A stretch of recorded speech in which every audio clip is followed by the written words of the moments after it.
Teman-temanku, Shalom, berjumpa lagi dalam YouTube channel Tanya Aja, Pasti Ku Jawab. Berikut ini kita akan menyaksikan sebuah diskusi agama antara apologet Kristen bersama dengan Muslim tentang penyalipan Tuhan Yesus. Tentang bagaimana pentingnya penyalipan Tuhan Yesus bagi dunia ini.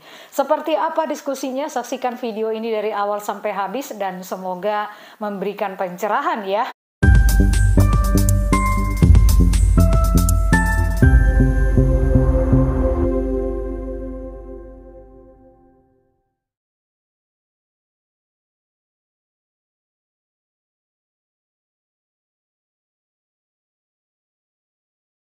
Saya bukan botol. Kan dibilang abang bukan ditanyain abang botol, astaga. Enggak. Jadi ini kalian ke atas cuma mau bilang kami bukan botol gitu doang. Dosa tuh, tahu lah. Kamu dosa cuma begitu.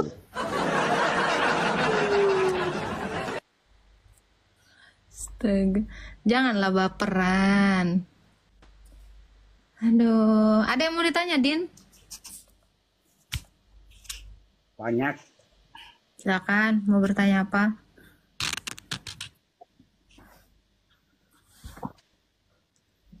Bagata. Tanyalah iman Halo, Kristen, silakan. Silakan tanya iman Kristen. Ya. Yesus itu disalibkan sebagai penebusan dosa manusia yang berdosa, benar kan? Gimana, ulangi? Benar nggak tuh? Apa yang benar? Ulang. Yesus itu disalibkan sebagai penebusan manusia yang berdosa, benar kan? Sebagai Yesus iman itu Kristen, benar kan? disalibkan. Yesus itu, ulang. Yesus disalibkan itu sebagai penebusan manusia berdosa menurut iman Kristen, benar kan? Apa sih? Dia ngomong apa sih, Pak Pram? Benar tidak sih? Belum dengar, tadi kepotong-potong. Aduh. Gimana? Iya. Yesus itu kan Yesus itu disalibkan sebagai penebusan manusia yang berdosa menurut iman Kristen. Benar kan? Benar tidak? Ya, iya betul. Diksinya betul kok. Silakan Pak. Ya. Pertanyaan saya nih. Maaf ya, aku di luar dalil dikit ya, berlogika aja nih. Ya. Andaikan Yesus tidak disalibkan, apakah Mbak Agatha masih ingin menuhankan Yesus atau tetap menuhankan Yesus? Gimana? Gimana, Pak? Ulang cak. Kalau capek ya langsung ke kuburan aja, Pak, biar istirahat. Ulang. Kalian aja nanya gue tiap hari jawab, gue gak bilang capek. Lu nanya aja bertingkah. Yesus disalibkan sebagai penebusan manusia yang berdosa menurut Kristen, benar kan? Menurut fakta, betul. Pertanyaan saya, andaikan Yesus tidak disalibkan, apakah Mbak Agatha masih ingin menuhankan atau tetap menuhankan Yesus? Masalahnya itu nggak akan bisa diandaikan. Kenapa? Karena udah terjadi. Iya, andai kata tidak ada terjadi penyaliban. Gini Pak, ibarat kata gini nih, kau udah nengok muka aku terus kau bilang andai aku tidak melihat muka Agatha aku menyesal sekali. Ya nggak, udah kejadian Pak, nggak bisa diandaikan, nggak bisa. Gini Pak, karena ini teman-teman ya, kita bisa jadinya menilai ya. Imannya Bapak ini pun iman andai-andai. Kenapa? Karena dia pertanyaannya berandai-andai sesuatu yang sudah terjadi. Bentar.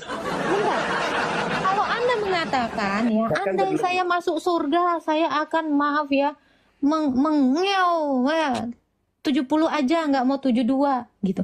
Karena itu belum yang terjadi, Pak. Sesuatu yang belum terjadi bisa kamu andai-andaikan, tetapi tidak dengan iman kami. Loh, kalau kamu menanyakan andai, ini kelihatan banget bahwa jiwamu pun sudah memberitahukan bahwa imanmu itu iman andai-andai. Itu. Jadi kalau Anda mau bilang Anda Yesus nggak disalibkan, itu adalah tunggu. Saya jawab ya. Kalau Anda menanyakan Anda Yesus disalib, bisa nggak? Masih nggak kau menuhankan? Anda Yesus nggak disalib, Pak. Nggak ada yang namanya Musa, ya. Nggak ada yang namanya Daud. Nggak ada yang namanya Ibrahim. Kenapa, Pak? Karena penyaliban yang ditulis oleh Musa, yang dinubuatkan kepada Abraham atau Ibrahim, yang dinubuatkan kepada Daud, itu tentang penyaliban Yesus. Jadi kalau Anda mengatakan Anda Yesus tidak disalib, ya berarti, Pak, Taurat nggak ada. Satu, kitab nabi-nabi tidak ada. Mazmur Daud tidak ada. Sebentar. Iya, kalau benar nggak Pak Prof? Anda Yesus itu nggak disalib, nggak ada Musa. Kenapa? Karena Musa memberitahukan Yesus. Karena Daud memberitahukan Yesus. Nabi-nabi, Ayub, siapa lagi? Yesaya, Daniel, ya sebentar. Yunus, Samuel. Itu semua menarasikan Yesus yang disalib. Jadi Anda Yesus nggak disalib, tidak ada nabi. Itu fatal. Kalau Yesus tidak disalib, beneran kalian nggak akan mengenal namanya Adam. Itu karena di dalam Kejadian 3 ayat 15 ada keturunan seorang perempuan yang bernama Yesus atau Immanuel. Jadi kalau tidak ada Yesus, ya Adam nggak ada, Abraham nggak ada, Musa nggak ada, Yunus itu nggak ada kejadiannya kayak gitu. Nuh itu dengan bahteranya pun nggak akan ada. Dan agama kamu, Berarti sebentar, ini yang paling fatal. Agama kamu tidak pernah dikenal dunia seperti debu yang terbang. Itu. Jadi, salah. karena gini Pak, kekristenan dengan Taurat, Injil, dengan kitab nabi-nabi, tanpa Islam, semuanya kami sudah ada. Iman orang Kristen tidak butuh kitab-kitabmu, kami nggak pernah butuhkan itu. Karena kekristenan sudah berdiri, didirikan oleh Yesus. Tapi seandainya Yesus tidak ada Adam, tidak ada Musa, tidak ada Abraham, bahkan kau pun, nabi kau juga beserta Tuhanmu, tidak akan pernah ada di muka bumi. Serius? Gak akan ada di muka bumi ini Tuhan kalian. Mau? Kalian gak akan mengenal kenapa Abraham mengorbankan Ishak. Karena itu kurban. Tahu gak Pak Prom? Yoi. Itu tipologi bapak yang mengorbankan anaknya. Yesus. Penyaliban. Itu ngomongin penyaliban. Musa di dalam Ulangan 21 ayat 22 sampai 23. Penyaliban. Daud Mazmur 22. Penyaliban. Apa yang tidak ada? Yunus penyaliban. Yunus juga penyaliban 3 hari. Yusuf dijual, penyaliban itu. Yesus dijual sama Yudas. Nuh penyaliban. itu juga. Nuh pembaptisan. Nuh. Menyelamatkan dengan air. Anda Yesus. Membinasakan juga. Anda Yesus tidak ada dunia ini. Sebab tanpa dia, ini dalilnya, saya pakai dalil. Tanpa dia, tanpa melalui dia, Yohanes 1 ayat 3. Tidak ada segala sesuatu pun. Tunggu deh, saya lengkapi bacanya. Ini omongan saya nggak kosong. Saya berdalil. Yohanes 1 ya. Saya anti narasi bohong klub. Nah, ini segala sesuatu termasuk Adam, Abraham, Musa, Daud. Nih dengar. Segala sesuatu dijadikan melalui, tanpa dia. Ini kan nggak ada penyaliban, selesai hidup kau. Tanpa dia tidak ada satupun yang telah jadi dari segala sesuatu yang telah dijadikan. Jadi kalau kamu berandai-andai Yesus tidak disalib, nggak ada batang hidung kau. Tanpa Yesus nggak ada alam semesta ini. Jangankan aku menuhankannya, ya, Adam pun nggak akan ada tanpa Yesus. Ini dalil, bukan omong kosong. Oh jadi andaikan Yesus tidak disalib, berarti dunia ini tidak ada. Ya tidak ada lah. Ya, ini Cuma fakta di abad 1. Kenapa? Karena Bapa menciptakan segala sesuatu melalui, nggak mungkin melalui Nur Muhammad. Cuman gitu loh. Iya. Makanya saya bilang, kau jangan pernah berandai-andai kalau seandainya tidak ada Yesus. Nggak tahu lah, kosong lah ini semuanya. Nah, ini dalil loh. Jadi Yesus ini sudah mengklaim demikian ya Pak Prop ya di abad 1. Tanpa Yesus nggak ada segala sesuatu. Tuh Pak, tapi tanpa Quran Yesus itu ada.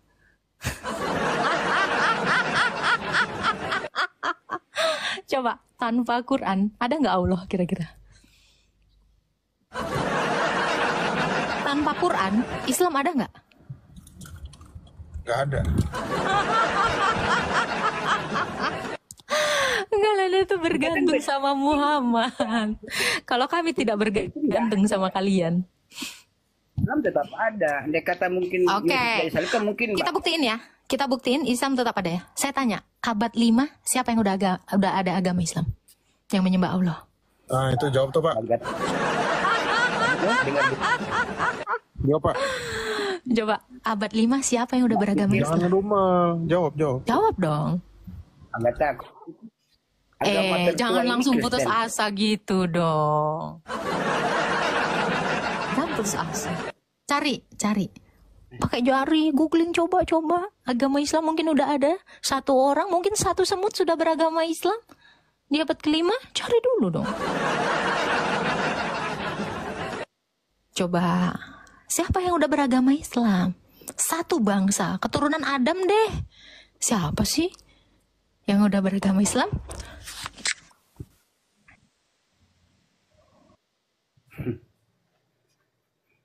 Assalamualaikum. Waalaikumsalam warahmatullahi taala wabarakatuh. Masya Allah, Masya Allah. Lah, Agatha kemana? Kabur. Tadi bilang kabur tak?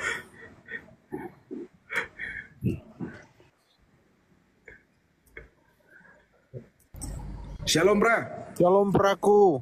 Anjay. Shalom, Praku. Kelas. Lanjut. Lanjut Pak Udin, gimana lagi Pak Udin? Silakan. Pak Udin tadi teman-teman Faslaf, Pak Udin naik ke atas untuk membuktikan bahwa dia bukan bagian dari botol. Gitu ya Pak Udin. Lalu? Nah, jadi sekarang ini kita menguji apakah Pak Udin ini Sebut botol itu langsung saya naik ini. Prop, nitip bentar Faslap, nitip bentar. Oke. Itu ya tolong yang di bawah jangan bilang Pak Udin botol ya teman-teman ya. Ini teman kita juga. Silakan Pak Udin, pertanyaan berikutnya biar dibantu sama Pak Slav. Tafadhol Pak, Masya Allah. saya cuma bukannya itu berlebih saja Bang, karena saya kurang baca hadis ya. Cuma saya berkata, aku selalu bertanya seperti itu. Tapi ya kalau tanggapi berdalil juga sih sebenarnya. Betul. Lalu apa pertanyaannya Pak? Begini, benarkah Yesus itu kan lahir ke dunia itu kan tanpa ayah nih? Betul. Benar nggak? Kemanusiaannya betul Pak. Iya. Dan sampai iman Kristen meyakini bahwa Tuhan Yesus itu pencipta langit dan bumi. Betul. Sebelum dia menjadi manusia, dia sang firman yang satu di dalam Allah, yang ada sejak kekalahan. Betul. Nah, kenapa Adam kalian bilang juga bahwa dia lebih hebat, dia tidak punya ayah, dia tidak punya ibu. Adam mesti dituhankan juga itu. Loh, justru Adam itu yang menciptakan Yesus Pak. Percaya nggak Pak? Katanya kan Adam manusia. Terus itu kan Lalu? kok bisa Adam? Oke. Iya, Allah kami Pak. Allah kami Allah Tritunggal. Allah kami itu menciptakan segala sesuatunya dengan berfirman. Ya. Adam itu kan paling tidak Bapak atau Yesus tuh. Gimana? Suaranya Ya, jelas nggak sih, Pak? Adam bukan firman. Kecil suaranya, Pak. Karena Adam bukan firman. Kecil, Itu aja jawabannya. Bukan. Gini Pak, bedakan berfirman dengan hasil berfirman. Bapak bisa bedakan itu nggak? Yang bisa berfirman hanyalah Allah. Tapi kalau Adam itu hasil dari berfirman. Contohnya bumi ini dan segala macamnya. Itu hasil dari berfirman. Dia nangkep nggak sih, Pra?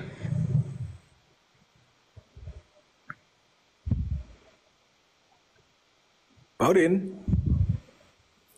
Iya, dengar. Iya, kalau Adam itu Pak hasil dari berfirman. Ngerti nggak di situ? Hasil dari berfirman. Betul. Seperti bumi ini Siapa? dan segala isinya. Sang Allah itulah yang berfirman. Oke, gini Pak.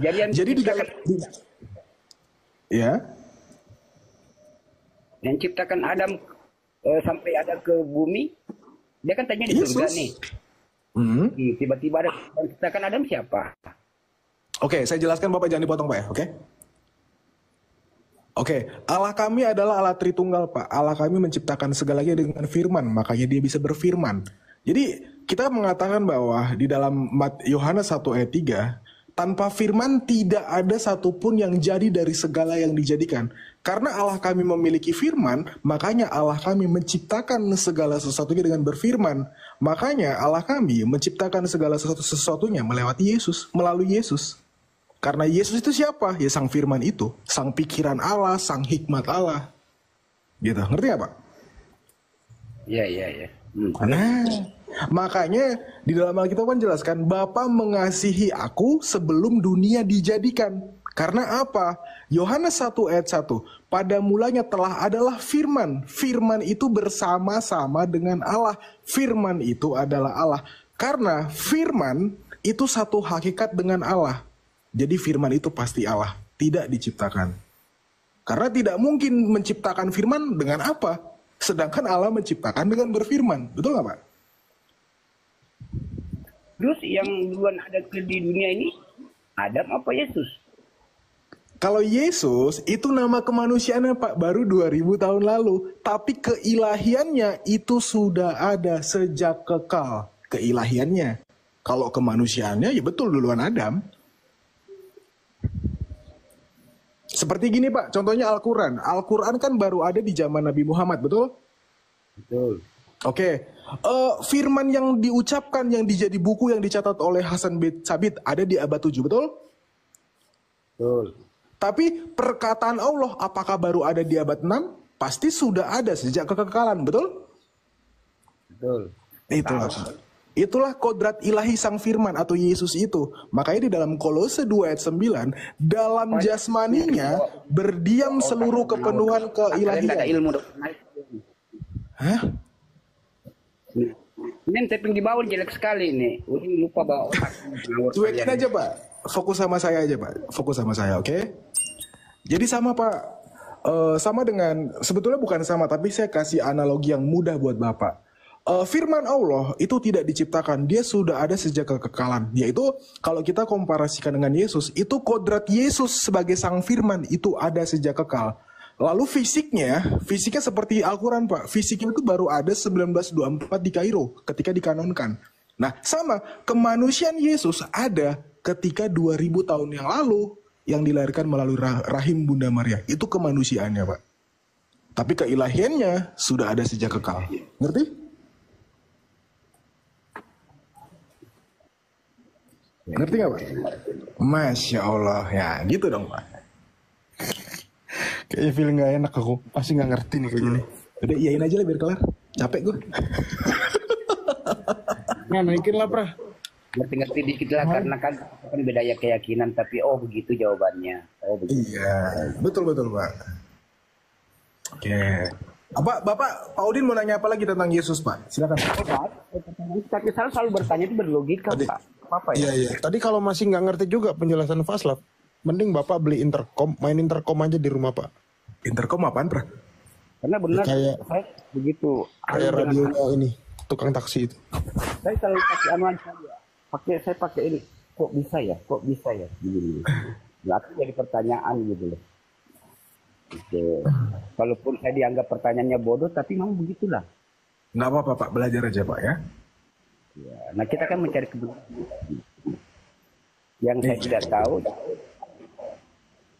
Agak akal putus-putus saya ya Pak. bisa jawaban, oh begitu loh bang. Iya. Nah, kalau pertanyaan saya mengenai Bible itu banyak sebenarnya, tapi berlogika aja kalau saya sih. Iya.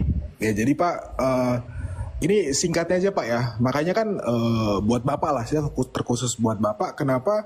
Kok bingung lah kok Tuhan bisa lapar, bisa makan ikan goreng, bisa ditombak keluar darah gitu kan Pak. Bapak kan bingung ya Pak ya? Benar. Nah, jadi memang kemanusiaannya itu Pak berbeda dengan keilahiannya, tapi itu di dalam dalam dirinya. Makanya saya ulang Pak ya, dikit lagi. Kolose 2 ayat 9, pahami kata-katanya. Oke? Dalam jasmaninya berdiam seluruh kepenuhan keilahian. Makanya Yesus punya 2 natur. Nah, kodrat ilahinya itu apa? Kodrat dia sebagai sang firman. Kodrat manusianya itu Pak, bisa ngerasain lapar, bisa ditombak, bisa makan ikan goreng, ya gitu Pak simpelnya. Jadi punya 2 natur Pak, tidak bercampur, gitu. Ya. Oke, Masya Allah. Jelas Pak ya? Jelas. Oke. Bisa aku bertanya lagi? Terserah Prof, Bang Meta. Agak tak? Bisa persekusinya supaya tidak jadi artinya supaya pertanyaan itu tidak besoknya tidak, oh bukan hujatan gitu kan. Silakan. Begini. Di apa Yesus kan itu kan tanah kelahirannya itu di Israel nih. Yahudi. Dalam keimanan Yesus itu kok kenapa orang Yahudi itu tidak mempercayai Yesus itu loh? Percaya, muridnya Kenapa Yesus orang apa? Ada nggak? Dari 12 murid itu bukan orang Yahudi? Pak Udi kurang tahu ya. Dia kan artinya keturunannya itu dari Israel. Kok Ibunya Yesus orang apa, Pak? Ibunya Yesus orang apa? Orang Bugis kah? aku Enggak. nggak tahu bang. Ibunya kok nggak tahu? Ibunya Yesus ya pasti orang Ibunya Israel. Yesus. Ya Bunda Maria itu percaya sama Yesus. Imam-imam besar Bait Allah waktu itu percaya. Gamaliel, Nikodemus percaya.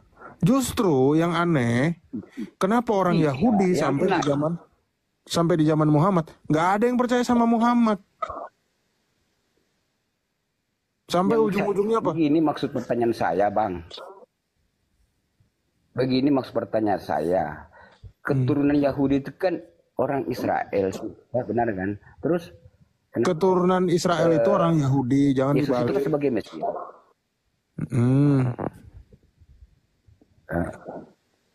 Yesus kan sebagai Mesias menurut iman Kristen. Kenapa dia tidak bisa mengkristenkan orang Yahudi? Tuh, yang ikut-ikut dia itu semuanya orang Yahudi, Pak. Yang jadi Kristen itu orang Mereka tidak Yahudi. mengikuti aja. Loh, Tapi sekarang kenapa saya tanya orang Yahudi tidak mengikuti. 12 murid Yesus itu orang apa, Pak? Yahudi. Nah, Orang Israel. iya. Bunda Maria orang apa? Orang Berarti Yahudi. dia cuma 12 murid ya, bukan seluruh bangsa-bangsa ya. Pengikut. Ya gini, sekarang saya tanya, agama terbanyak nomor 1 di dunia apa sekarang? Islam. Islam. Waduh, isnya bener. Is. Islamnya enggak. Nomor 1 terbanyak tuh orang Kristen, Pak. Ya. Nomor 1 terbanyak di dunia itu adalah orang Kristen. Bukan orang Islam. Jadi jawaban pertanyaan aku nih, jawabannya apa sih? Ya itu sekarang kalau ada orang Kristen terbanyak di dunia, berarti mereka berasal dari mana dulunya? Kristen itu lahir di Yerusalem. Gereja lahir di Yerusalem, Roh Kudus turun di Yerusalem, itulah gereja lahir. Dan dari Yerusalem itulah para rasul menyebarkan ajaran gurunya, ya, karena Tuhan Yesus mengatakan, ajarkanlah kepada mereka seperti yang kuajarkan kepadamu, selain dibaptis, ya. Nah, kira-kira kalau rasul-rasul yang orang Yahudi, orang Israel keluar kota, yang dicari duluan itu orang apa? Faslav, lu orang apa? Orang Batak, ya. Kalau lu ke Jakarta, ke Surabaya, ya, lu akan lebih asik ngomong sama orang apa? Bakal lebih asik ngomong sama ya orang Batak. Orang Batak juga lah sebetulnya. Kumpulan Batak yang ada di Surabaya kan pasti kan? Betul. Atau kumpulan Batak yang ada di Jakarta. Nah, dari situlah para rasul itu bertemu dengan orang-orang Yahudi yang ada di luar, dan dari situlah ajaran Kristen itu menyebar justru dari kalangan orang Yahudi.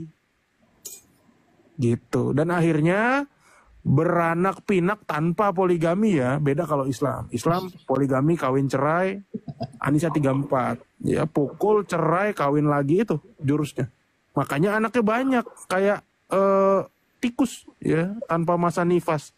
Tapi kalau orang Kristen itu banyak gara-gara apa? Gara-gara orang semakin berpikir, mana sih ajaran yang benar gitu kan? Mana sih ajaran yang ada nilainya? Bukan ajaran yang nggak mengenal moral. Nah, di situ orang Kristen jadi banyak di dunia ini. Akhirnya apa? Akhirnya Nobel, ya. Nobel itu adalah penghargaan tertinggi untuk umat manusia. Akhirnya Nobel itu 78% orang Kristen. 65%. Orang Islam berapa? 0,8. 0,8 alias 12 orang. Nggak bertambah itu, Pak. Nggak bertambah, ya. Sampai tahun 2022 ada namanya yang dapat Nobel itu namanya siapa ya? Iqbal siapa itu ya? Tuh, ya, Faisal Iqbal atau siapa itu ya? Ternyata orangnya sebelum menerima Nobel dia masuk Kristen. Astaga, dia ternyata Perdana Menteri Ethiopia, Pak. Waduh. Tuh, kasihan. Itu Islam pun masih keselip sama ateis. Jadi secara manfaat, apa manfaatnya? Ateis 3 koma itu. Iya. Sama Buddha 1 koma. Iya, malah Yahudi yang cuma segelintir jadi lebih banyak ya. Iya. Tapi tetap Kristen nomor 1. Gitu. Tapi kalau dipikir ya, Yesus itu cuma pengajaran. Oh ya, Perdana Menteri Ethiopia namanya Abiy Ahmed, teman-teman. Abiy Ahmed, ya. Ternyata dia murtad.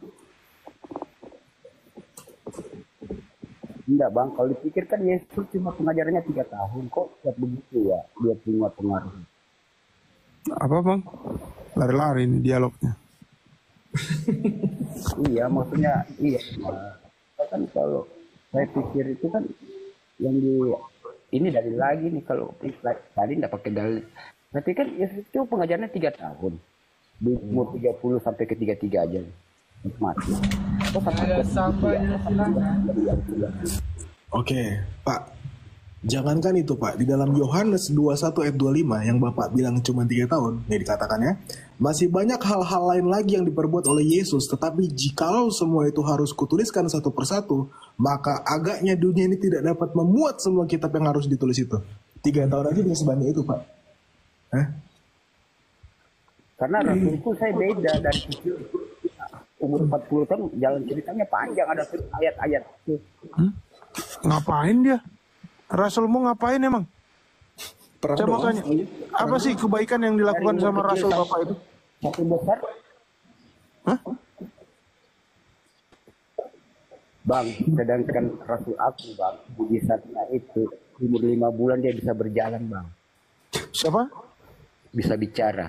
Siapa? Iya. Siapa bisa bicara 5 bulan? Mujizat Nabi Muhammad SAW itu umur 5 bulan itu aja dia bisa bicara bang. Dapat dari mana itu ceritanya Pak? Disiram nggak ada tuh? 5 bulan dia bicara apa lah? kira-kira? Bicara seperti manusia, padahal umurnya masih 5 bulan. Iya, gimana itu ceritanya? Itu udah Pak. Paling Tolong Pak, tolong lemnya dibuang dulu Pak, lem iPhone-nya dibuang. Kita dialognya yang santai, yang jelas gitu. Muhammad 5 bulan bicara itu dapat dari mana Pak? Bahkan kalau Muhammadnya masih hidup, Bapak ngomong gitu, pasti Bapak ditempeleng sama Muhammad. Iya. Tidak, malah saya didoain. Didoain apa Pak? Dia minta doa ibunya supaya selamat aja nggak dikasih sama Allah Pak. Ada dalilnya mau? Rasul AI. Iya. Awak. Ya ini teman-teman ya, katanya Muhammad 5 bulan bisa ngomong teman-teman. Iya, itu ada dalil itu. Pasti data letaknya di mana? Ada di hadis. Hah? Ada. Oh, kalau masalah ada mah semua Cari ada. aja. Cari aja di Google Kok atau suruh di mana kita di cari? YouTube. Kau lah Mujizat Nabi tunjukin di Muhammad mana. 5 bulan. Kau tunjukin di mana, buku apa, baru kita bantu cari. Cuma pakai satu HP masalahnya. Coba dibuka aja. Kendala Islam itu gitu dari dulu. Beda kalau memang bisa ngomong ada. Muhammad 5 bulan, apalah fungsinya dia ngomong 5 bulan? Itu salah satu mujizat, Bang. Iya, supaya apa mujizatnya? Pamer. Ya, pasti paling tidak menceritakan tentang keislaman, tauhid, mendapatkan Umur 5 bulan nyeritain Islam apa Pak? Dia tahu apa? mengajarkan kita untuk menyembah yang kuasa, tidak ada satunya, tidak ada duanya. Enak kali. Tidak ada duanya. Inilah Islam ya. Aduh Pak, sorry ya Pak ya. Tadi kita nyari botol ya. Dapatnya apa? Ternyata yang nggak mau Jangan disebut gitu botol dong. ini, loh enggak. Kita kan ngomong. Ya.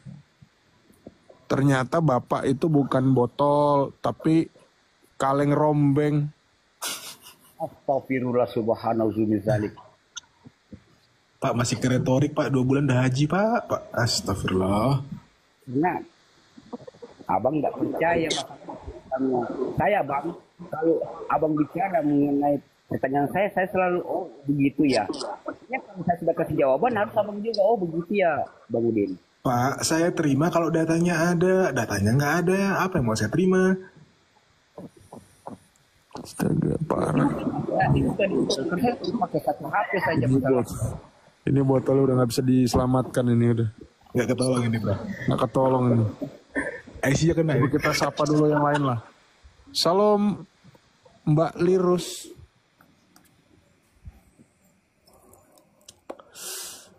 Mbak Lirus tidak mendengar. Salam Iris. Selamat malam. Selamat malam Pak Deta. Nggak ngomong. Turunin aja nggak nyaut. Ini di Nggak ada bawah. ngorok lagi. Tapping aja saya ini. Aduh. Jangan gitu dong. Kalau berani naik. Turunin aja sih botol lu, Din. Nggak apa-apa, kita masih cari temennya dulu. Ya. Kita perlu tahu nih, Muhammad 5 bulan katanya bisa ngomong nih. Kita nyari Islam dulu nih. Ini ilmu ya teman-teman. Yang ngobrol sama Pak Udin ini daging semua emang. Coba kacau pasti ada. Daging buosok. Astagfirullah. Kamu dosa. Selamat malam Pak 01. Selamat malam. Habis lah. Selamat malam. Wah ini AI nih. Elo AI. Om, selamat malam. Waalaikumsalam. Semuanya. Masya Allah. Malam Bang Elo. Iya, keren. Nanti saya mau bertanya itu satu aja Pak Prof. Iya. Ya, itu mujizat Muhammad itu bisa mengucapkan satu kata ya. Nah, kata itu apa ya? Yang diucapkan Muhammad itu. Mengucapkan satu kata. Pada saat tadi 5 bulan ya, 5 bulan lahir. Udah bisa ngomong katanya. Nah itu apa itu Pak Udin tuh, pertanyaannya bagus sekali tuh. Iya, kata yang pertama kali yang diucapkan oleh Nabi Muhammad pas dia lahir itu apa? Ikro. Silakan Pak Udin. Pak Udin. Ya dengar. Ya, pertanyaannya Nabi Muhammad waktu 5 bulan tuh katanya dia mengucapkan kata apa tuh? Ikro. Baca lah. Astaga, kacau. Itu kan narasinya Jibril. Dipakai jawaban gue. Astaga. Kacau. Pak. Inilah kacau. Parah emang Islam ini. Makanya Pak, kalau ada ceramah Ustadz diminta dalilnya Pak, jangan cuma iya aja. Nah, kita sebagai orang Islam itu anak kecil pun tahu dengan mujizat Rasulullah itu tahu benar itu. Ya minta dalilnya Bapak. Bentar. Jangan ribut ya, ini kalian di red code nih suaranya. Satu lagi ya, mujizat Rasulullah itu. Sebentar Pak Udin. Selamat malam Bang Red Code. Suara kita di red code nih. Record, Bang. Aduh. Ada. Bang Red Code diam-diam aja dapat 2 koin ya.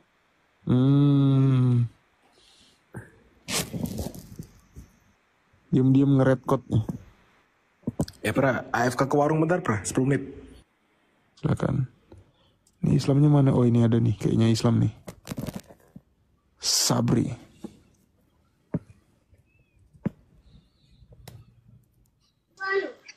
Malam, Pak Gostak. Nggak jawab, turun juga. Red Code. Nggak jawab juga. Aduh, orang-orang ini kemana sih? Malam Kak. Kayaknya banyak kepencet, Prof. Wah, ini Islam nih. Malam, David. Kita yang sampai malam itu. Iya, David Islam Kristen. Kan pernah ngobrol. Aduh, saya nggak tahu. Tiap hari saya ketemu orang juga. Saya mau Yang itu loh sampai subuh, inget nggak? Nggak ingat. Islam Kristen, bro. Islam. Oke, pertanyaannya Pak, tadi gini bro. Ini sebelum bro bertanya ya, aku mau nanya. Katanya Muhammad 5 bulan tuh udah bisa ngomong, betul nggak itu David? Saya jawab nggak tahu. Kita nggak tahu ya, nggak tahu. Baru tahu ini. Iya, itu katanya mujizat kan, mujizat Muhammad. Kita penasaran loh, dan kata pertama kali itu ya Bang ya, itu biasanya harusnya diagungkan gitu, apa yang dikatakan Muhammad itu kan. Apalagi itu mujizat ya Bang ya. Kalau aku baru denger ini, makanya kaget 5 bulan. Baru tahu ini, sumpah. Waduh. Kamu Islam? Belajar. Ini mana yang bener Islam. ini, Udin apa David? Gimana ini Bang? Udin, gimana ini? Bener gak sih itu? Memang ada dalil, coba dibuka di Google itu mujizat Nabi Rasulullah itu. Mujizat terbesarnya itu Al-Qur'an. Ya. Loh. Yang 5 bulan ini mujizatnya ngapain, dia ngomong apa itu loh Pak, pertanyaannya. Artinya yang mengajarkan Islam, artinya itulah salah satu mujizat terkecilnya. Kalau mujizat terbesarnya itu ya Al-Qur'an. Betul itu ya David ya? Kalau soal ngomong 5 bulan, kita baru denger ini. Dibuka. Dicari. Buka itu. Aduh kacau, ini Islam mana yang bener sih? Ada ratusan mujizat Rasulullah. Apalagi selain itu? Ya. Ratusan. Iya. Yang setahu saya, yang saya pelajari ya mujizat Rasulullah selain bisa ngomong di usia 5 bulan, terus batu batu kerikil aja bisa berbicara. Kan yang ditanya mujizat Muhammad Pak, bukan mujizat batu. Iya. Emang Muhammad batu, Bapak bisa aja. Ini mujizat Muhammad apa mujizat batu Pak? Bukan, maksudnya batu aja bisa bersikir gitu loh. Batu bersih. Ini gimana bro? Waduh. Gimana Yang David? ditanya kan Muhammad, kenapa batu? Iya, benar. Enggak bohong. Teman saya. Gempa. Maksudnya Ya saya udah Pak, kalau gitu mujizat batu apa Pak? maksudnya batu aja bisa Pasti bersikir. ntar ke Muhammad tuh. Coba bayangin itu. Tunjuk batu itu ke Rasulullah. Beh, untung Muhammad nggak kerja di tambang ya Pak ya. Waduh. Dia kerja di tambang batu bara itu semua truk hauling itu nyorakin Muhammad itu. Kalau kita kasih jawaban kamu nggak percaya, makanya buka di situ. Ada nggak? Gimana? David aja nggak ada. Itu betul nggak David? Batu itu menyapa Muhammad. Kalau Batu pernah, aja itu bisa bersikir untuk beliau. kalau dengar pernah dengar. Kalau Batu dengar nyapa Muhammad ya. cuma dengar dengar sih. Terus Muhammadnya nyapa balik batunya nggak? Terus keempat, Nggak tahu kalau itu. keempat. Loh, terus siapa yang bermujizat sih? Batu atau Muhammad ini? Ya Muhammad lah. Batunya yang nyapa kok Muhammad yang bermujizat. Iya, kan batunya yang bisa ngomong Pak. Kan batunya loh yang bisa ngomong. Itu kan ya, Waduh, banyak juga yang mujizat Muhammad ya, keren juga loh. banyak. Iya benar. Kau pikir Yesus itu cuma berapa? Bisa bikin orang Oke, mati. apalagi Pak? Selain tadi batu, apalagi Pak? Ada ratusan kan? Bisa mengeluarkan air dari jemarinya. Boy. Tapi kenapa di dalam hadis itu dia ceboknya pakai batu? Kalau jarinya bisa keluar air, kenapa dia nggak cebok pakai air, Pak? Waktu kejadian itu sampai dia mengeluarkan air dari jemarinya, orang mau berwudu. Sampai dia membaca ayat itu. Jadi yang dia mengeluarkan air dari jemarinya itu sampai berapa puluh orang itu bisa berwudu karena mengeluarkan air dari jemarinya itu. Iya, tapi kenapa waktu Nabi Muhammad sedang buang air besar, temennya ngasih air dia nggak mau? Mana tunjukkan dalilnya, jangan ngawur kalian. Bukhari 3314. Mau dibukakan? Paham itu, kamu salah menarasikan itu, Bang. Mau dibukakan Bukhari 3314.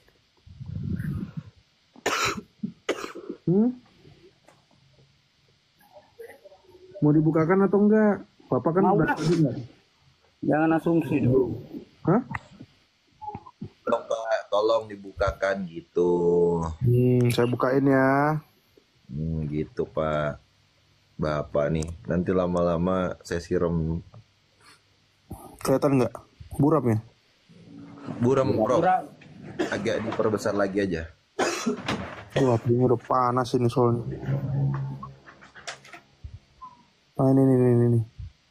Ya? Kok buram ya?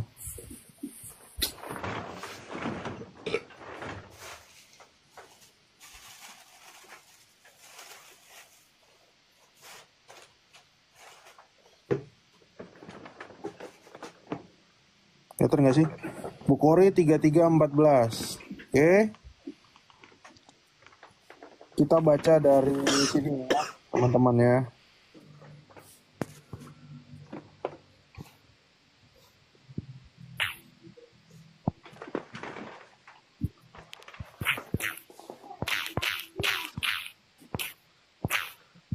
Benar.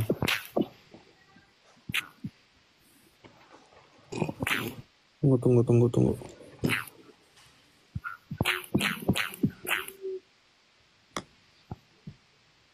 Ini aja deh. Jelas nggak? Jelas? Jelas ya. Nih, teman-teman buka di dalam aplikasi atau Google atau di smartphone kalian Bukhari 3571 ya. Dikisahkan dari Abu Hurairah bahwa Abu Hurairah pernah membawakan sebuah kantung air terbuat dari kulit untuk wudhu. Aduh, kok jadi gini? Dan hajat Nabi Shallallahu Alaihi Wasallam. dan ia mengikuti beliau dengan membawa kantung air tersebut. Jadi Abu Hurairah bawa kantong air. Beliau bertanya, siapakah ini? Muhammad nanya, siapakah ini? Ia menjawab, saya Abu Hurairah. Maka beliau berkata, carikan aku beberapa batu untuk aku gunakan sebagai alat bersuci dan jangan bawakan aku tulang dan kotoran hewan. Nih, Muhammad lagi berak ya. Terus Abu Hurairah yang merupakan sepupunya juga. Kok geser lagi, astaga. Sorry. Lagi berak, Abu Hurairah yang merupakan sepupunya juga. Ini bawa kantong air. Nah, saat dia bawa kantong air, Muhammad gak mau, malah dia minta apa? Carikan aku beberapa batu untuk aku gunakan sebagai alat bersuci atau beristinja. Ini kenapa kalau memang tangannya bisa keluar air, seperti yang di hadis tadi, hadis yang jari-jarinya bisa keluar air, kenapa Muhammad minta batu di sini? Nangkap ya Bang Elo ya?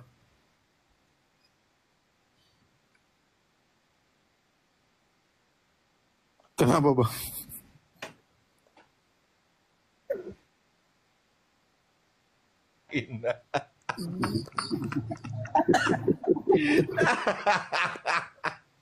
Kenapa seperti ini ya Pak ya? Begitu Bang, kamu salah tuh. Ini ya teman-temannya tadi ya. Story Bukhari 3571. Cek ya teman-teman ya. Ini saya bawa datanya. Teman-teman cek juga. Jadi kita nggak dianggap menghujat ya. Muhammad Ya, jadi itu kan nolak pakai air. katanya Pak Udin kan pakai tangan ya Pak Prof tadi bilang kan. Muhammad itu mengeluarkan mujizat itu dia bisa mengeluarkan air dari tangan jarinya. Nah, kenapa pada saat Muhammad lagi berak itu dia nggak pakai jarinya gitu loh untuk keluarin air, Pak? Gimana, Pak? Ada kan, Pak, dalilnya? Aneh.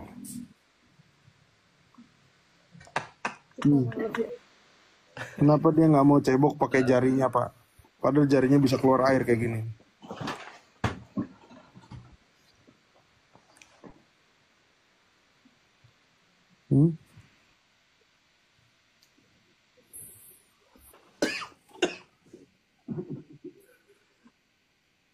Bapak nyimak nggak jarinya Muhammad ada tato apa, Pak?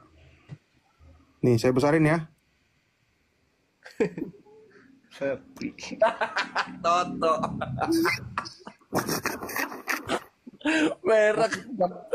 merek toilet. Buset.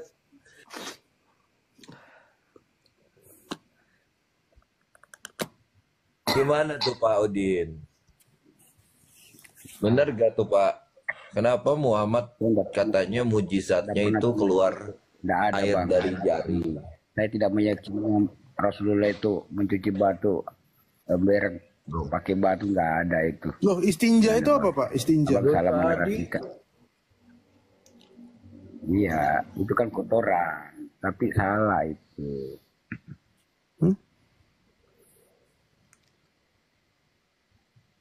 Kamu bacanya ayat sepotong-sepotong masalahnya. Tatonya Wafin.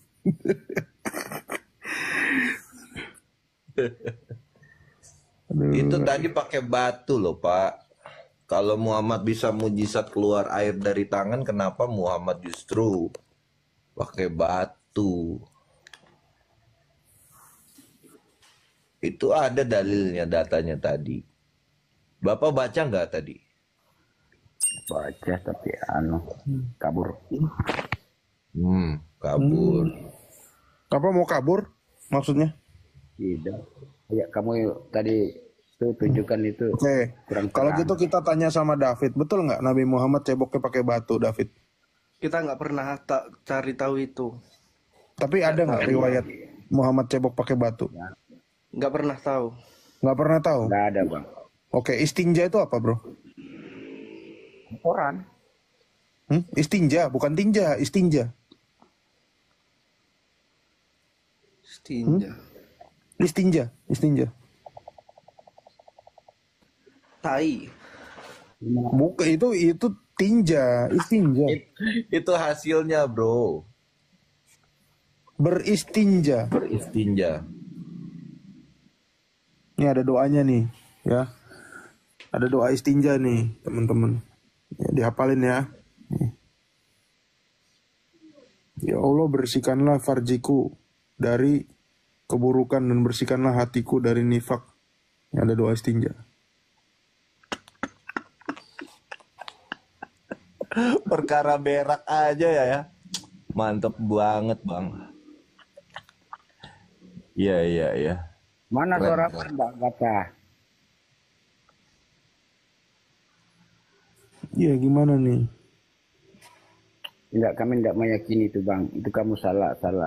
Enggak ada di kepercayaan kami seperti itu. Rasulullah itu cebok pakai batu itu. Ya terserah kalian itu keyakinan kalian. Tapi kami tidak ada seperti itu. Kami dosa besar kalau kami meyakini itu.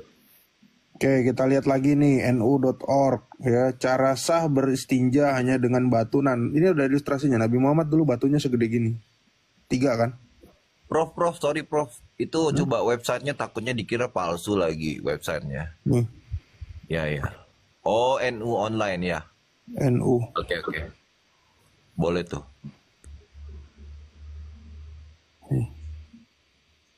Beristinja dapat dilakukan menggunakan air mutlak atau air yang suci dan mensucikan saja atau dengan menggunakan batu saja. Tapi tolong dibacain ini. Namun, Bang Ella bisa baca? Yang paling utama bila istinja dilakukan dengan menggunakan batu. Tuh Pak. Batu Itu awalnya. batu loh. Ini ilustrasinya udah jelas sekali nih. Nih. Alat cebok baginda.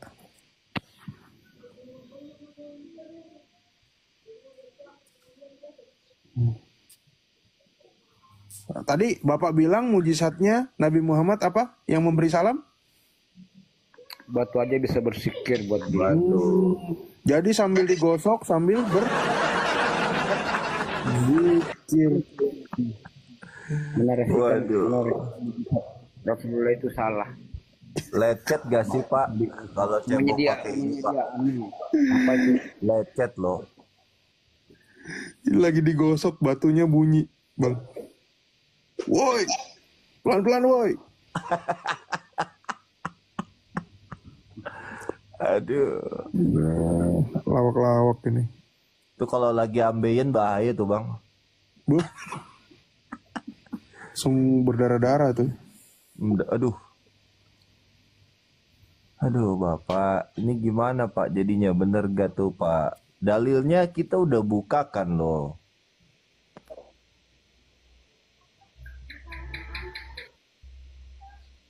Tapi kami iman kami tidak seperti itu. Tuh, NU kok yang ngomong ini. NU loh ini. Mujizat Rasulullah tetap nyata. Dan Apa mujizatnya? itu aja. Mujizatnya apa? Semua apa tindakan Rasulullah kami harus percaya. Itu aja. Iya, mujizatnya apa?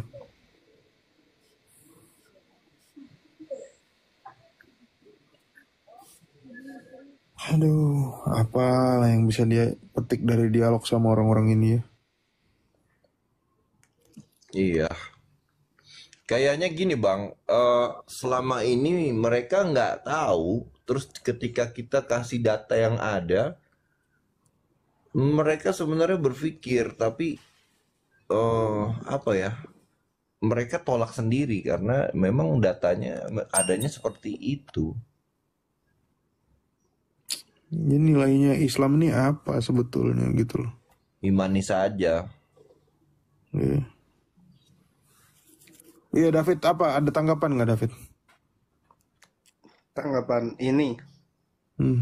Tentang tadi batu dan Tanggapan ini. Enggak aku, atau soalnya kita ada itu. Malu lah ya. Ya udah silakan lah bertanya. Enggak.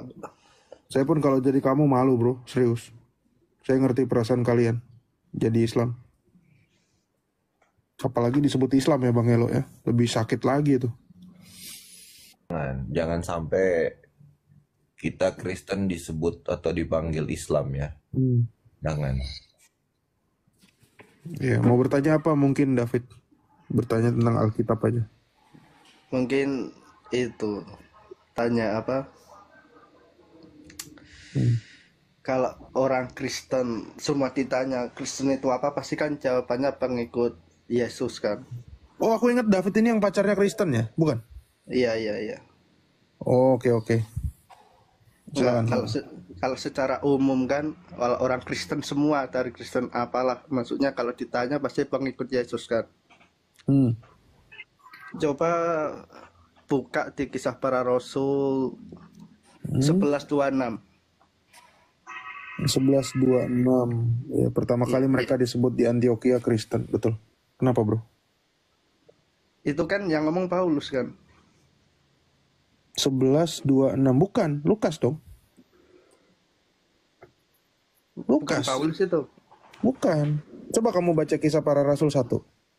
Tolong bacain. Kamu punya Alkitab kan di rumah kan? Udah dikasih sama temanmu kan? Iya. Coba baca Kisah Para Rasul 1. Enggak, itu Kisah yang Para Rasul. itu yang nyebut Kristen itu siapa? Orang-orang di Antioquia. Iya, yang ngomong. Maksudnya Yang ngomong aku itu namai orang-orang di luar, Kristen. orang-orang di luar Kristen yang nyebut itu. Jadi itu sebutan. Sih Kisah Para Rasul.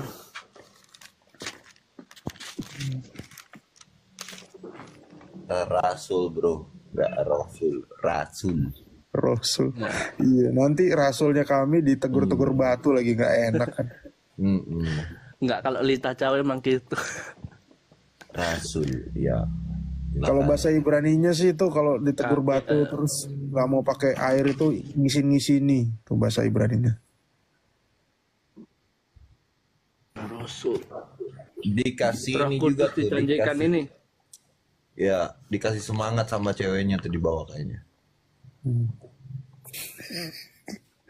Kisah Para Rasul 1. Roh Kudus dijanjikan. Baca ayat 1. Iya. Ini hai Theophilus. Dalam Bukuku yang pertama aku menulis tentang segala sesuatu yang dikerjakan dan diajarkan Yesus sampai pada hari diangkat ke surga. Sebelum itu ia telah memberi perintahnya melalui Roh Kudus kepada rasul-rasul yang dipilihnya. Oke, stop situ aja dulu. Dalam bukuku yang pertama, kira-kira penulis ini menceritakan bahwa tulisan yang di sini ini buku yang keberapa? Kalau ada buku pertama berarti ada buku ke? 2. Oke. Buku pertama kamu baca di dalam Lukas 1 ayat 1. Lukas 1 ayat 1.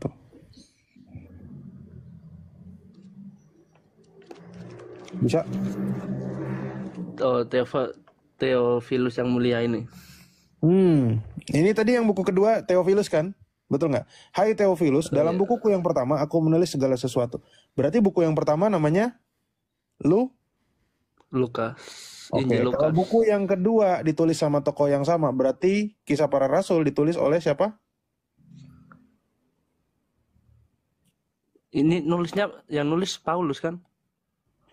Yang nulis di situ itu makanya saya kasih tahu Kisah Para Rasul di situ ditulis dalam yang buku pertama yang kan pertama. ini Lukas, Injil Lukas.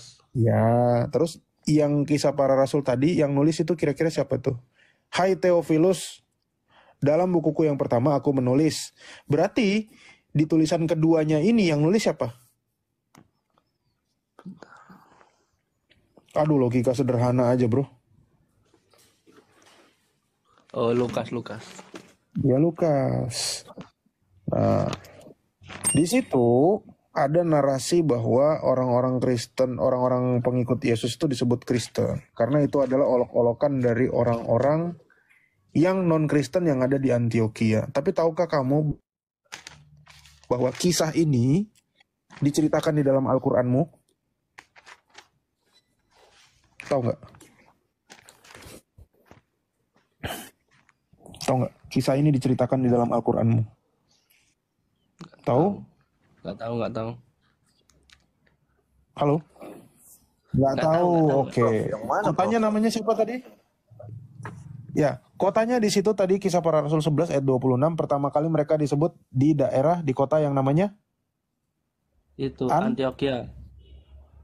Antioquia. Nah, kisah ini adalah kisah yang paralel dengan Galatia 2 ayat 9.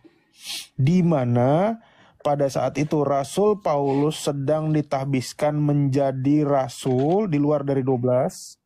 Di situ dikatakan kami berjabat tangan sebagai tanda persekutuan dan kami pergi kepada bangsa yang tidak bersunat dan mereka kepada orang yang bersunat. Mereka di situ siapa?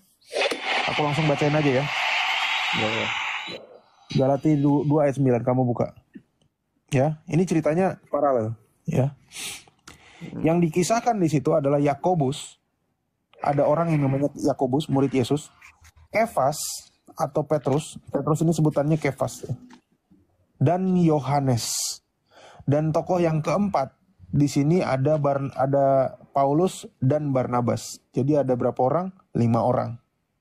Nah, setelah kejadian ini, ya mereka bertemu di mana nih? Mereka bertemunya di Antioquia.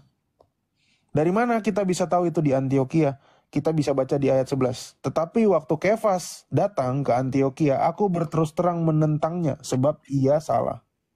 Jadi dia Rasul Paulus, ya Galatia yang nulis adalah Rasul Paulus. Rasul Paulus menulis surat ini kepada jemaat di Galatia, tapi dia menceritakan setting tentang orang-orang Antioquia, tentang apa yang terjadi di Antioquia waktu dia diangkat jadi rasul.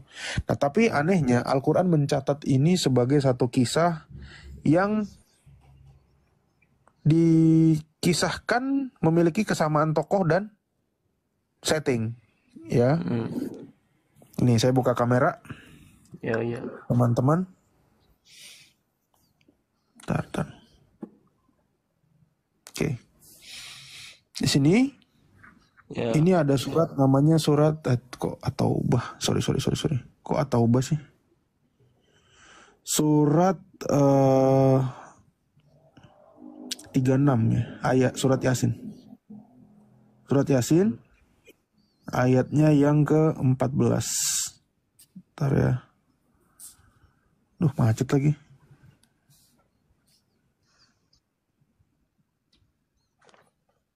Bentar ya. Kamu juga punya Al-Quran ya, atau bisa cek di internet aja. Ya, Surat Yasin kita ayatnya tulis. 14. Oke. Sebenarnya kita pas nyatet Kisah Para Rasul 11:26 kita juga itu buka Al-Qur'an di surat An-Nahl yang ke 123. Ya nggak apa-apa, kita buka dulu nih. Di sini dikisahkan bahwa Allah ya mengutus ya. Ketika kami mengutus kepada mereka, aduh kok buram ya. 2 orang lalu mereka mendustakan. Ya, lalu mereka mendustakan keduanya, maka kami kuat mengutus, kami adalah orang-orang yang diutus kepadamu. Bacanya dari kanan ya. Nah, ayatnya atau surat Yasin ayat 14 sama seperti yang saya bacain tadi. Ketika kami mengutus kepada mereka 2 orang utusan, lalu mereka mendustakan keduanya. Kemudian kami kuatkan utusan yang ketiga, maka utusan itu berkata, sungguh kami adalah orang-orang yang diutus kepadamu. Jadi yang diutus ini adalah rasul ya. Karena di sini menggunakan kata mursaluna, rasul, atau arsalna, utusan Allah. Nah, ulama-ulama Islam, salah satunya Ibnu Katsir, ini saya banyak diprotes menggunakan ini ya, karena ini nggak bisa dipatahkan argumennya. Ulama-ulama Islam menjelaskan bahwa orang ini, ya, lihat ini kotanya namanya apa? Nama negerinya, kelihatan nggak? Prof, deketin. Iya. Deketin. Intakia. Intakia. Ya, kalau tadi yang Kisah Para Rasul di mana? Antioquia. Antioquia. Antioquia. Sementara tokohnya di sini ya, kedua rasul yang pertama adalah siapa?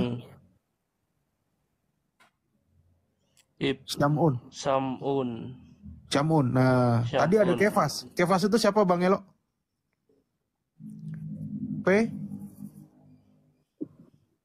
Petrus. Nama panjang Petrus siapa? Simon Petrus. Nih, Syamun, oke? Yang kedua ada Yohanes, oke? Betul ya? Yohanes. Kalau di sini Yohana. Nah, yang ketiga ini yang membagongkan namanya adalah Paulus. Jangan ketawa David. Ketawa loh. Ini yang ngomong Ibnu Katsir, bro.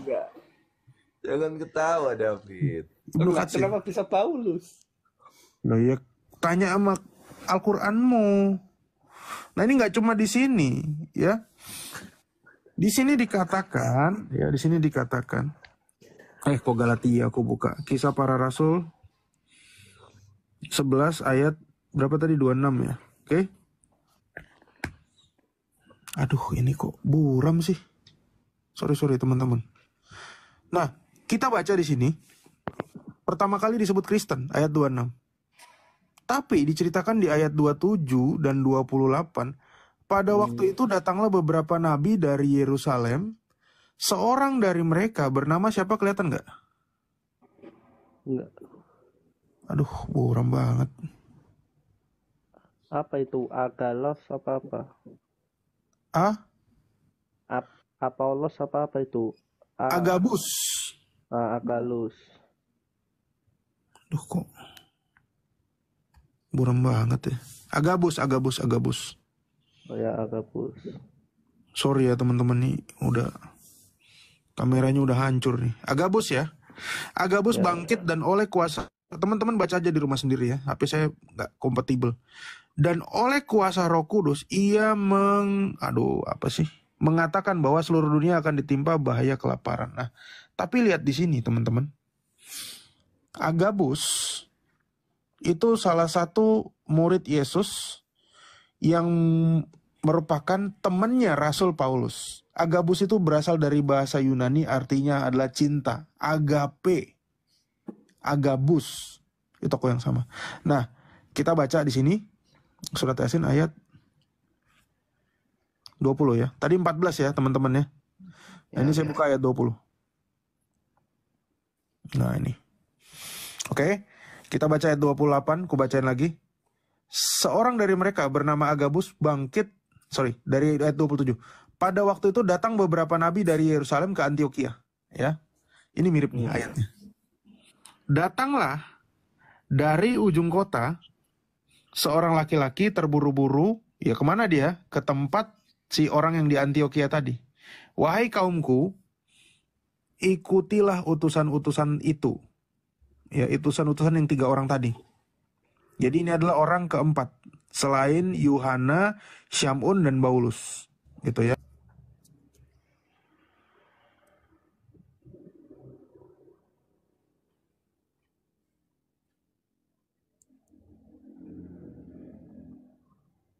Wah, ini kameranya Pak Prof sepertinya udah panas ya.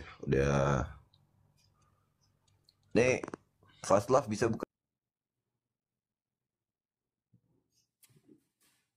Puji Tuhan, kita sudah bersama-sama menyaksikan diskusi agama antara apologet Kristen bersama dengan Muslim tentang bagaimana pentingnya kedatangan Tuhan Yesus ke dalam dunia ini serta mati di atas kayu salib. Teman-temanku, dari diskusi ini kita melihat bahwa Agatha sudah menjelaskan begitu banyaknya kepentingannya dan bagaimana ataupun apa yang akan terjadi jika seandainya Tuhan Yesus tidak datang dan tidak disalibkan. Teman-temanku, saya ingin memberitahu bahwa jika Tuhan Yesus tidak disalibkan, maka sia-sialah kepercayaan kita. Maka setiap kita pun tidak mungkin akan bisa diampuni dosanya. Dan setiap kita sekalipun percaya, kita tidak akan bisa dibangkitkan dari antara orang mati dan naik ke surga. tetapi bersyukur kepada Tuhan. Oleh karena ia datang ke dalam dunia, oleh karena dia disalibkan di atas kayu salib dan bangkit dari antara orang mati, maka setiap orang Kristen yang percaya kepada Tuhan Yesus tidak sia-sia. Karena apa? Karena setiap orang Kristen, orang percaya kepada Tuhan Yesus yang disalibkan, kepada Tuhan Yesus yang sudah mati, kepada Tuhan Yesus yang sudah bangkit dan naik ke surga, maka orang percaya pun akan mengalami hal yang sama, di mana orang percaya juga mengalami akan kematian, tetapi kematian itu tidak akan menguasai orang percaya, oleh karena kebangkitan Tuhan Yesus akan membangkitkan juga setiap orang yang percaya kepadanya, serta membangkitkan untuk naik ke surga. Karena itu teman-temanku, puji Tuhan, kalau engkau dan saya boleh percaya kepada Tuhan Yesus yang sudah datang, yang sudah mati dan bangkit dari antara orang mati. Tuhan Yesus memberkati.